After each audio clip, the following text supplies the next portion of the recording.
This interview is for those that are still believing that something good will come out from this Tinubu government.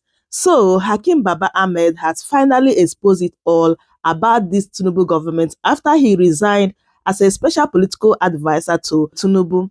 And also, he talks about the rumor about Shettima being sidelined in this Tinubu government. And he gave Tinubu like the best advice in this world, saying that the best thing Tinubu can do is not to run for 2027 election, that let Tinubu step aside. Because if Tinubu continue after 2027 election, like Nigeria will keep going down, like Tinubu will definitely not going to add any value. When a president proudly said that he doesn't listen to any social media talk or discussion, it's only what these selfish people that are around him tells him that is what Tinubu knows about what is happening in Nigeria. Tinubu is very, very disconnected of the reality on ground in Nigeria. He doesn't listen to social media talk. So how can Tinubu get idea of what Nigerians are going through? So this is the reason why Hakeem Baba-Ahmed said that these people that are bringing Nigeria down, they are just few. They are not even up to 2 million. So this is the group of people that are making Nigeria. They're only there for their selfish reasons.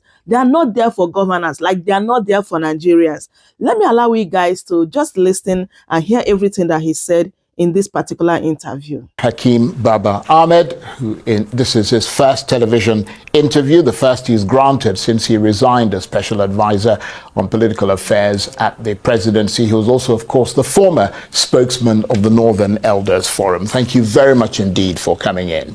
Thank you very much, Charles. It's good to see you. Long time. Lovely to see you again, and glad that you chose Arise to come here and sit with us and speak. Tell us, first of all, why you resigned as Special Advisor on Political Affairs in the office, a specific office of the Vice President. I mean, this may sound like a cliche, but did you jump or were you pushed? I jumped. I went into the position with very high expectations. I desperately hoped that President Tinubu would be successful. I went in there to work for him and for Nigeria, and I believed that we could work. I was made to understand by the Vice President, who was the catalyst to my going there, that there was space to work, there was a job to be done, and I knew, having campaigned so vigorously for 8 years and against the incompetence and the damage which President Buhari did, that his successor, who also pushed the country into the deep end and promised something close to a revolution, as President Tinubu, was going to follow through and really take Nigeria through the revolution and change it, at least in his first term. So I went in there with high spirits, and unfortunately, it didn't work out. Well, I mean, let's get into a little more detail, because I was going to ask you what was it like working at that level, because that's a very high level. I mean, Special Advisor. I'm wondering what your job as Special Advisor on Political Affairs entails and whether your advice was actually being taken. On paper, it was a great job. I mean, it was a huge responsibility to be the political advisor to a president in the office of the vice president. Was an enormously important job on paper. But it depends on if it's actually actualized in real life. It wasn't. It was very frustrating. Are you saying that they were not listening to you, or there was never any opportunity to actually exercise the role that you were put there to play?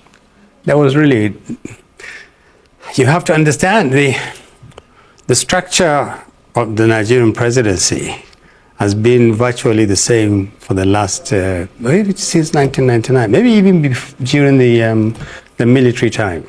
The number two is always at a certain disadvantage. So much of what the number two does depends on the chemistry between one and two, the configuration, the power dimensions, the nature of the cliques around the president. So much depends on what the number one does. And if the president doesn't really feel that the office of the vice president is not central to his success or useful, you just sit it out. We've seen that many times, and basically this is what I met and what I left behind. There wasn't much to do. I wasn't used to sitting idle. There was a lot to be done. If I had been involved, I could have offered my humble advice or opinion, but I wasn't. And I couldn't just be collecting salaries and just sit down doing nothing. Well, let me pick you up on what you were saying there, because there are all these reports floating around that the Vice President, Kashim Shettima, is being steadily and systematically isolated by the Tinubu ring or clique of supporters in the presidency. Is that a fact? No, I didn't see any evidence of that. But you said that it depended a lot, your job depended on the chemistry. You're talking about my job. Now you're talking about the working relationship. We were talking about, did I do any serious work? Did I, was I... No, but I'm wondering why you didn't get to do that serious work. Like I said, it's not peculiar to me. Many vice presidents, many people who had worked with vice presidents went through the same experience I went through. Right, but you were suggesting that that was possibly because sometimes the principal and his vice don't sort of, the chemistry isn't there. And I'm wondering if he was being pushed aside. No, I think that there are two different things. The vice president, as an official recognized by the Constitution as the number two citizen, how busy he is, how active he is, what he does and what he doesn't do, substantially depends on the disposition of the president. Right. So that's a settled issue. And irrespective of who it is, I mean, which administration.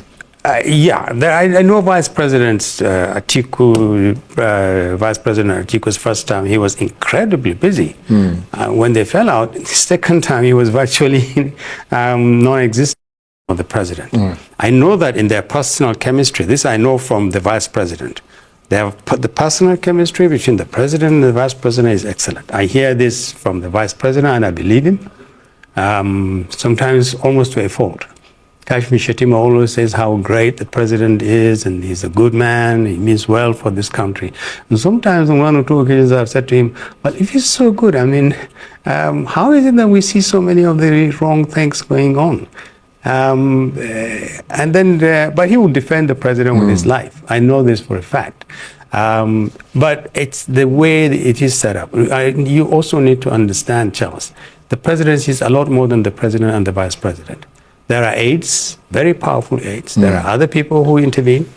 They can decide whether both of them work well or they don't work well. They can decide if the number two is active or not. They can decide if the number one is active or not. That's how powerful they are. But you got along well with Kashim Shettima. Absolutely. So what did he say to you was the reason why you remained idle, why you weren't being used as you ought to be? Well, like him, we wait our time. We wait for opportunity. We wait for someone to say, do something. Right. So was he also pretty much no, he was sitting around most of the time? No, I think in his own case, he filled up some space. Right. His own space. He did well. I think he represented this government well. He's an extremely intelligent and hardworking person and very loyal to the president. But that doesn't necessarily reflect on all of us. There were quite a number of absolutely brilliant people in the office. I have met some incredibly good people. And he is very good in headhunting.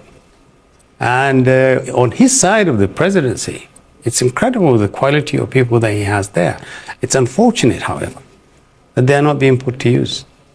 You mean on the president's side or the vice president? Okay, side. the vice president. I was just happened to be the first one to jump. Or I don't know whether I'll be the first one to jump. Right. But I was the one who said no. I got to do something better with my time and my life. There's a country to be fixed, and if I can't fix it, serving and working for this government and this what you call the cocoon, I can do it outside. And of course, I mean, there's a lot of politics that floats around, I mean, these things, isn't there? I mean, is it true that you were appointed to give the Tinubu administration northern credibility, especially after a contentious election? If there was, I wasn't aware of it. I like to believe that on my own merit, I deserve to be appointed advisor on political matters. I didn't need an I think a lot of people would agree with that. Yeah, well, I didn't need an additional regional stamp to become an advisor. And I didn't see any sinister motive. People say, oh, they wanted to keep you quiet. Oh, they wanted to buy your voices and everything. I mean, I started that job, I think, when I was close to 69. I'm 70 now, so I know a little bit about. Well, you look like a young man to me. Oh, thank you. I knew what I was doing, and I can tell you that I didn't see any sinister motive or a trick involved in appointing me.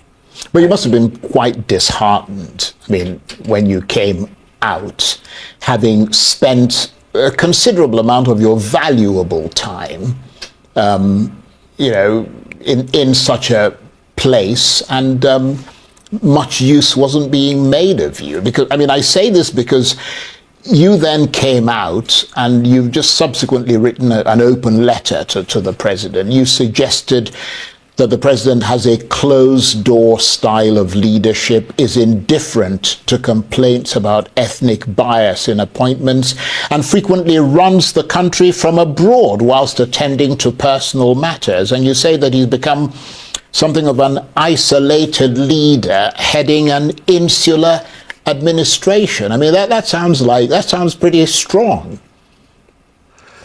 Well, look, it would have been easier if it was just about me. Am I busy? Am I lazy? Am I just going there to the villa to feel good? I mean, I have a nice title. I'm advisor to the president. If it was all about me, quite possibly I would have stayed longer. But I felt I could have been a lot more useful to the country and to the administration. I believed also, I don't like for this thing to sound boastful, I believe I had something to offer. Indeed. Because the reason why they asked me to go there. Not to sit idle and to watch a lot of things going wrong. You don't have an opportunity to fix them. You don't have an opportunity to engage the president, who has all the powers to be engaged. You don't have any channel. I saw the vice president virtually every working day. We talked, we discussed the country. But Nigeria requires a lot more than talking with the vice president. But did you have an opportunity to meet the president? No, I didn't.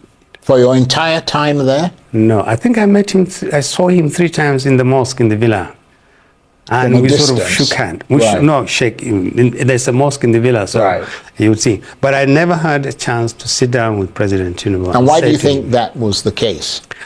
I honestly don't know. I think I think part of the problem is that you never really had time for people like us. People like you? I mean, you were a special advisor. Yeah. I'm not sure he had time for a lot of the people working for him. You quoted a part of the letter that I wrote to him. I used the language very carefully. Said it was insular, isolated. That's not the words you use casually. The president really is genuinely isolated. Whether it's by choice or by circumstances we don't understand, the bottom line is he ought to be available to a lot more of the people that he has trusted, either to run ministries or departments or to advise him. And he isn't. And that's a problem for the country, not so much for him. But it's a lot, because the president of Nigeria is a hugely powerful person, and he has massive responsibility on his shoulders. Absolutely. So if he's not going to look for solutions to problems from people that he had appointed, there are only 2 options that are left. Is he getting advice from the wrong people, or is he getting no advice at all? And there are other issues that I raised in my letter. I said somehow I just think when I use the word insular, really was about, when you hear people close to him speak about Nigeria, it's as if we live in two different worlds. And that is the most frustrating thing for me.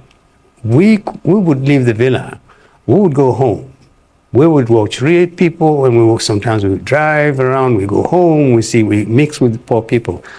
We knew how desperate the country is, how desperately life is, difficult life is, the insecurity level, how high it is. People are losing hope, asking what is the value of this democracy. Well, and sometimes they say, what are you doing there? We thought with people like you, we wouldn't be seeing some of these things. At least, are you guys really advising the president about some of these things?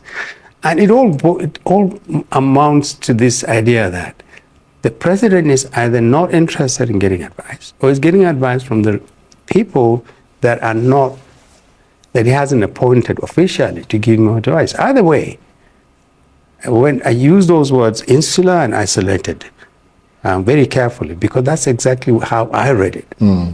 I believe if President Tinubu was more open to suggestions and advice, and if he has higher quality of people handling sensitive positions for him, and he makes himself available to them, and they talk to him, and he tells them, they tell him what they think, I think the country will be better. So are you going to join the new coalition that's being talked about? At this stage, no. And I hope even in the future, I doubt it. I have very serious misgivings about all this talk about coalitions and all this jumping from one place to another one. I think these are signs of just how degenerated the political process has become. And it's a very sad thing for Nigeria today, as we speak, a country that has never faced more problems than we have, that its leadership entirely, the whole spectrum of leadership, is all running around looking for places to continue to run the country aground. Well, I think your term, so many people described it well. I mean, it's a very insular, inward-looking group that just sort of talk to themselves. The politicians. That's the impression, people have. The entire politicians, all of them. I mean, it's extraordinary, really. Without any difference. Everyone, those in government, those trying to get into the government, those jumping guns and ship, and those looking for coalitions, the whole lot. I mean, you can count the number of politicians who are literally holding the country to ransom. It's in political science, we call it state capture. There are not more than 2,000 Nigerians who are running this country politically. And it's all about them. It's extraordinary, it's really. It's all about them. And hearing it from someone like yourself, who not only achieved tremendous prominence, I mean, in your own career, I mean, permanent secretary and all the rest of it, I mean, spokesman of one very powerful, forum, the Northern Elders Forum, special advisor to the presidency. I mean, it's quite worrying. It is worrying more for the country, because the way we are headed, it's going to be either we have a choice between the bad and the worse. There's absolutely no difference. They have no shame. I'm sorry to use this word. Our politicians have no shame.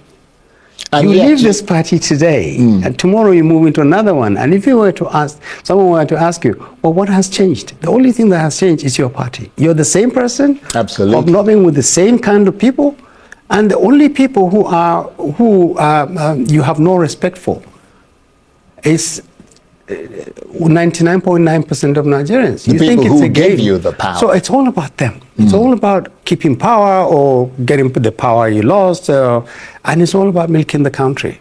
And so long as these guys are going to continue to be the people who determine the fate of this country, I'm afraid we're going to continue going downwards. Is that why your advice to the president, at the top of the pecking order, if you like, of sort of the political structure, is to step aside and not seek re-election in 2027? Absolutely. I honestly and sincerely believed that if I had sat down with President Tinubu before I left, that is what I would have said to him. I would have said to him, President Tinubu, I think you achieved a lifetime ambition. It was lifetime.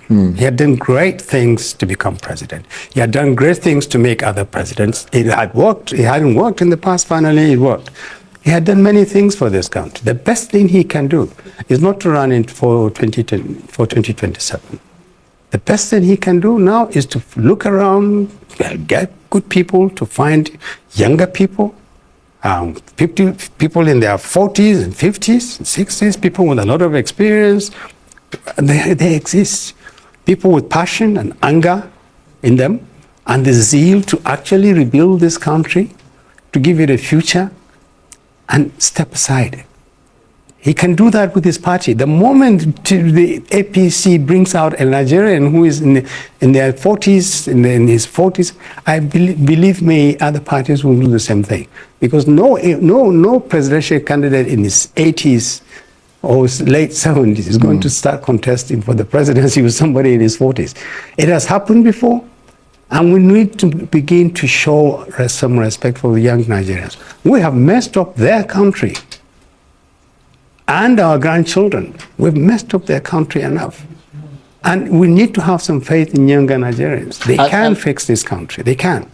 And that suggestion you made earlier, which was that you think the president should not run again in 2027, is that a view that is held fairly widely amongst the circles that you move around in? No. I think the reason why people don't even dare think that is because they think there's nothing that is going to stop President Tinubu from running. It doesn't matter what the merit of this alternative is.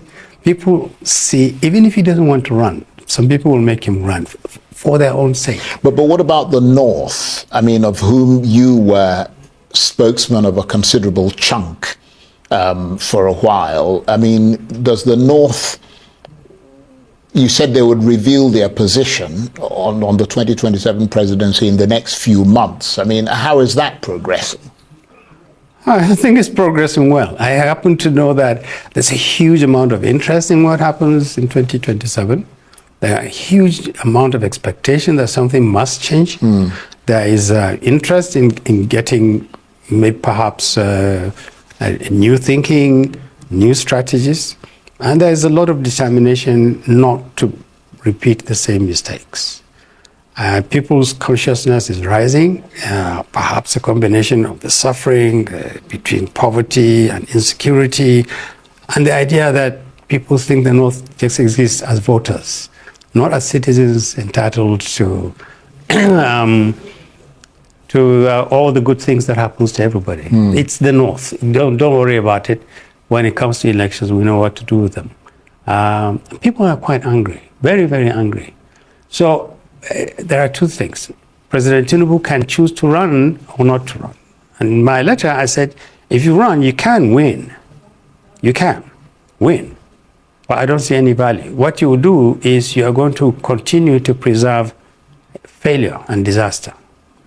If you fail and you lose, your successor is going to wipe out everything you did in the last 4 years, within the first 1 month. That is the level of bitterness that exists between this small cycle of politicians. They hate each other. They are together only because they all have to gang up together. They don't want to be accountable for what they did while they were in power. The only way they can remain safe and in their homes is if they are in or near power. They hate each other, but they are forced to stay together. So it's virtually about 2,000-3,000 people against every Nigerian. And they are playing the ethnic card. They are telling all Nigerians it's North and South. There's no such thing as North and South anymore. The problems of the Northerner is the problem of the person in the South.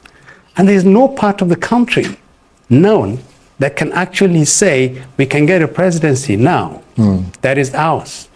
Even the Southwest, in spite of what appears to be a favorable disposition towards it, the Southwest cannot claim Tinubu. So nobody can speak monolithically about the North? No, nobody should speak monolithically about anybody. There are just two classes of Nigerians. The politicians who think they can continue to fool Nigerians, and the rest of us. That's basically what it is. Just look some at it. would say that you were part of that group. Yes, up until and just I admit, a few days ago. I was working for some politicians, but I was working for the President of the Federal Republic of Nigeria, who I believed came to power, even if it was a mistake. When he said on the 29th of May, 2023, the subsidy is gone. I mean, like a lot of other people, I said, this is incredible. We all knew the subsidy had to go. But if he had the courage, later, of course, he said it was an inspiration, whatever. If he had the courage to say, I'm removing the subsidy, you must say, we're dealing with a revolutionary here. I just wish that fire, that inspiration, had been sustained all through. And I had no doubt, I had no qualms about joining him. I was worried because a lot of people said to him, don't do it. Said to me, don't do it. Don't go there. But a voice inside me said, no. I think maybe we are on the verge of something fundamental. We can change the way this country works. And that's why I went in. And I came out because I realized there was no fire. And did you find some elements of good leadership in President Tinubu? Was he at some level a progressive leader, as many who knew him when he was governor of Lagos State seem to think? My definition of a good leader would be a leader who has real vision, not just to become president, but to use that presidency to fundamentally change those things that needed to be changed. Some of them very difficult, and sustain that change, lay the foundations of that change beyond the time that you are in power. So the power is not just an end in itself. It's about changing lives. That's my vision of a good president. I saw a man who labored really hard, worked very, very hard to become a president, who started on his first day by saying, we are going to get ready, everybody, put your belts on. We're in for some turbulence, but in the end, will you all thank me? And then nothing. We went back to normal. So it was an anticlimax, basically. It's an anticlimax which we shouldn't have at a time of such time. In the economic management, in managing security, in managing national coexistence. I didn't see the kind of change that we required by 2023 after President Buhari left this country wrecked completely. We needed a president who would really shake Nigeria and say to Nigerians, listen, we've come from a very difficult journey, but there is light at the end of the tunnel. Have faith in me. I'm going to do this. But he then creates an environment that makes it doable. Then he engages Nigerians. He doesn't just send out press releases. He has an engagement strategy. He talks to the people. He meets the people. I don't know when the last time President Tinubu visited the North. I can't even remember. I've just mentioned the North or the Southeast or whatever, except for campaigning. Look at the Southeast. The Southeast has been virtually just part of Nigeria. Nobody is thinking about the fact that you need to reintegrate the Southeast. It's a vital part of Nigeria. There's no political thinking in this administration. You need to rebuild the trust and the confidence of Nigerians in each other. If this country is going to survive, we must stop this business of, okay, these people are disposable, these people are dispensable. We need to reunite this country. We need to give young people hope. We need to let them know that this country actually is theirs and that they can live in a world, in a country that is safe, in a country that progresses, a country that will give them some hope that there is a light at the end of the tunnel. We are not doing that. That's why I'm hoping that people will rise against the political class now. We need change, and it can happen. We did this in 2020. We don't have all the time to go back, but maybe some other time. But in 2020, 2012, 2013, 2014, when a lot of Nigerians thought it was impossible, I'm proud to say I was part of the team that did it. We showed it was possible to defeat an incumbent government. We showed it was possible to actually remove a government that was incompetent, that allowed Boko Haram to mess us up, that had allowed corruption to run away with everything. And we put Buhari, we thought Buhari was going to be the Messiah. We were wrong. But at least it was done. We can't change this country, and we need to take that lesson. Okay. I want to thank you very much indeed. It's been absolutely brilliant talking with you. Hakeem Baba-Ahmed, this is his first television interview that he's granted since he resigned as Special Advisor on Political Affairs at the presidency. He was also the former spokesman of the Northern Elders Forum. Thank you very much indeed. Good to see you. Thank you for inviting me. Welcome to Shamra News TV.